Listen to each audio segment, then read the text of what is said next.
Madam మాకు పిల్లలు పుట్టట్లేదు కదా, ఇది ఎవరి ఫాల్ట్, నాదా లేకపోతే మా హస్బెండా, నాకు థైరాయిడ్ ఉండడం వల్లే పిల్లలు పుట్టట్లేదు అని చెప్పి నన్ను బ్లేమ్ చేస్తున్నారని చెప్పి ఒక అమ్మాయి అడిగింది నన్ను ఇవాళ ఇన్ఫర్టిలిటీ వర్కప్ వచ్చినప్పుడు. ఇది మీ హస్బెండ్ ఫాల్టా మీ ఫాల్టా అలా ఇలా చూడకండి. Some deviation from normal biology, కొంచెం మా ఎవాల్యుయేషన్ మేనేజ్మెంట్ అవసరం ఉండొచ్చు. ఎవరి ఫాల్ట్ అని బ్లేమ్ చేసుకోవడం వల్ల ఎక్స్ట్రా స్ట్రెస్ యాడ్ అవుతుంది. అండ్ మీరు ఏంటంటే ఇది పర్సనలైజ్డ్ ఫెయిల్యూర్ గా చూడొద్దు, ఎవరిది కాజ్ ఉన్నా సరే. ఇది షేర్ ది ఛాలెంజ్ అన్నమాట. మీరు యాజ్ ఎ కపుల్ కంబైన్డ్ గా మీరు ఉండి ఇది స్ట్రాంగ్ గా ఫేస్ చేస్తే మీకు చక్కని రిజల్ట్ ఉంటుంది.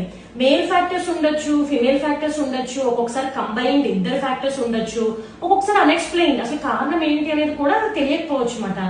సో ఇన్స్టెడ్ ఆఫ్ బ్లేమింగ్, అంటే నీది కారణం నాది కారణం అనే కన్నా, లేకపోతే ఇతరుల ఒపీనియన్ మనం పట్టించుకునే దానికన్నా మీరు యాజ్ ఏ కపుల్ స్ట్రాంగ్ గా ఉండి దీన్ని ఫేస్ చేస్తే మీకు మంచి సక్సెస్ ఉంటుంది.